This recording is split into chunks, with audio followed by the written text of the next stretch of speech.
Mr. President, in May, I spoke on the floor about the appalling practice of the Palestinian Authority to reward terrorists and encourage more terrorism against Israeli citizens and Americans.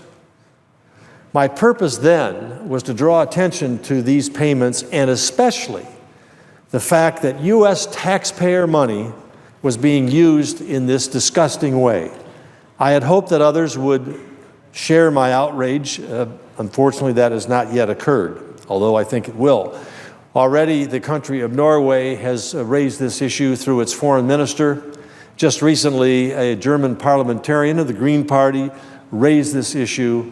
Countries are becoming aware of the fact that they are subsidizing terrorist acts by Palestinians against Jews, against Americans in Israel, and that aid money that is going to that country from our countries, from a number of foreign countries, is being used for that purpose. And let me give you some of the facts regarding that. I want to repeat these, and some of this is repetitious of what I said in May, but I think this is so unconscionable, such inhumane behavior that we are subsidizing, that we need to understand what it is, and we need to take action to make sure that this doesn't continue. Since 1998, the Palestinian Authority, which I will refer to as the PA, has been honoring and supporting Palestinian terrorists serving criminal sentences in Israeli prisons and rewarding the families of those terrorists, those who have committed these criminal acts, rewarding their families with financial support based on the severity of the crime.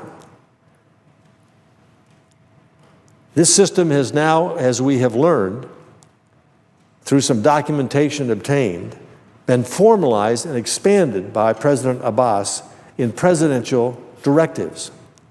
Palestinian terrorist prisoners are regarded by the PA as patriotic fighters, as heroes, and actually as employees of the government of Palestinian Authority.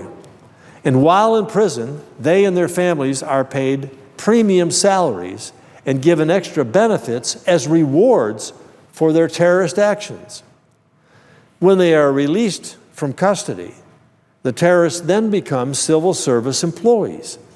Shockingly, monthly salaries for both incarcerated and released prisoners are on a sliding scale, depending on the severity of the crime and the length of the prison sentence.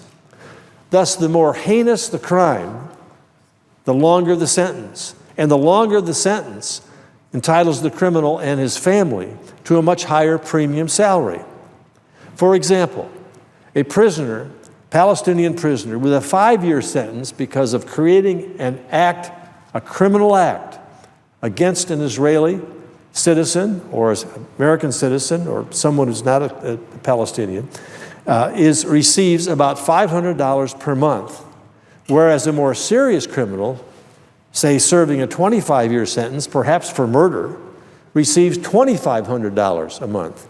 It's an incentive. It's an incentive to do an ever more criminal, heinous act against a human being. And they are paid on a sliding scale basis. That, by the way, is 6 times the average income of a Palestinian worker. Where else in the world does a prisoner receive such benefits that actually increase with the severity and violence of the crime? U.S. federal prisoners, for instance, earn between 35 cents and $1.15 per hour, and certainly not on a sliding scale, and certainly not to that level. In May of 2014, Palestinian President Mahmoud Abbas issued a presidential decree that moved this payment system from the PA to the PLO, the Palestinian Liberation Organization. The openly acknowledged reason for this shift was to sidestep the increasingly critical scrutiny of this payment system by foreign governments, including us, the United States, who are contributing so much of the money that keep the PA afloat. So they were receiving criticism, and there were inquiries by countries providing aid, including ours, including our State Department, and including some legislation that was enacted by the Congress and they created a shell game. They just simply took the money that was given to the Palestinian Authority, and because they were critical, there was criticism of their use of it as these payments. They shifted it to the PLO through a shell game process that they thought we would not discover, and we did, and fortunately we did. Unfortunately, given these facts, given the fact that we now know what is happening with American taxpayer dollars and some of our allies' taxpayer dollars, there shouldn't be any question in terms of what is happening and what we ought to do. But apparently, many of our leaders have been intentionally turning a blind eye to this practice in the hopes that we will ignore what's going on. This nefarious scheme has been going on now for 18 years, and almost no one has been saying anything about it. And that is why I'm on the floor today. That is why I was on the floor in May, and that's why I'll be on the floor again, to continue to bring these facts to light so that we can take action to prevent this from happening. But where is the outrage? Outrage over the fact that a government is deliberately encouraging and financially rewarding its citizens to engage in a criminal act? This administration has explicitly avoided criticism of the PA on this matter and is ignoring the misuse of taxpayer money and helping the PA reward its terrorists to honor its martyrs. It's time they stood up, acknowledged the facts, and put an end to this. How can this silent criticism, how can this silence be consistent with our anti-terrorist efforts and counter-terrorist efforts? How can this silence be ignored? One answer is that the administration has ignored the misuse of taxpayer dollars simply because it doesn't want to stir the pot. There are problems in the Middle East. We're dealing with a number of them. And maybe the conclusion, I'm just speculating, but maybe the conclusion is let's not raise another issue that could cause further conflict in the Middle East. But there are worse things here than just silence. Because not only does the State Department decline to actively oppose these terrorist payments, even they offer false excuses for the outrage. Excuses that no rational person would believe. For instance, the Department of State's Bureau of Counterterrorism said in a recent report that this payment system was, and I quote, an effort to reintegrate released prisoners into society and prevent recruitment by hostile political factions. This is simply an absurd interpretation of the terrorist rewards program. And its far more sinister motives are obvious to anyone who is paying attention. At the same time, though, we must admit that this payment scheme has gotten little or no attention here in the United States Senate. For 18 years, the PA has been using American taxpayer money to reward terrorists. Yet, until I spoke about it in May, I am not aware this subject has even come up on the Senate floor in any of the recent years that I'm aware of. We should be holding hearings on this issue in appropriate Senate committees, and as there have been recently in the House of Representatives. And thank goodness for that. More of my colleagues should be demanding that we stop financing such a scheme, and we should enact legislation that impose a solution if necessary. Now, I can only speculate on why outside groups that support— Senate will be in order. Thank you, Mr. President. I can only speculate why outside groups that support Israel are also hesitant to press Congress to take action. Some may be reluctant to impose more pressure on a financially weak and dependent PA, believing that it would deprive Abbas of what little remains of his authority and status as a negotiating partner, thus making a negotiated settlement even less likely.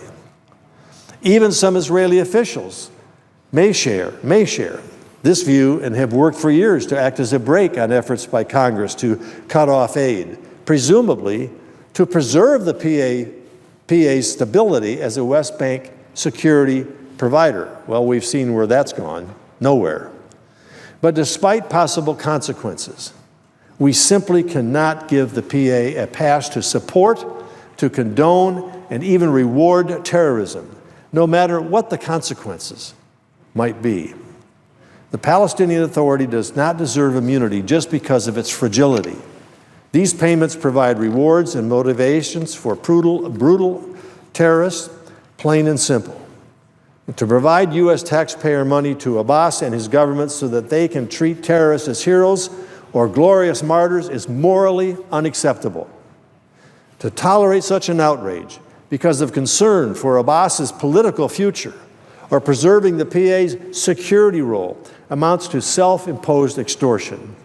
If the PA's fragile financial condition requires U.S. assistance, then it is their policy, not our policy, that needs to change. We need an immediate response to this outrage. First, I am working with my colleagues to end American financial support for incarcerated terrorists or the families of these so-called martyrs. We will identify the amount of money that flows from the PA to the PLO for this purpose and cut U.S. assistance by that amount, at the very least. Legislation to that effect is now in both the House and the Senate, versions of appropriations bills that we must work together to ensure that this language survives any future omnibus or continuing resolutions and is repeated in future appropriation bills. If this partial cutoff of U.S. aid is not sufficient to motivate the Palestinian Authority to end this immoral system of payments to terrorists, we should propose a complete suspension of financial assistance until they change their policy. I'm aware that suspending assistance to the Palestinians will have other consequences that we and Israel will have to address. But I believe the pressure that we and other like-minded governments could apply to this matter will bring President Abbas and other Palestinian officials to their senses. In any case, whether it does that or not, the moral imperative is clear. Payments that reward and encourage terrorism must be stopped and must be stopped now. Mr. President, thank you, and I yield the floor.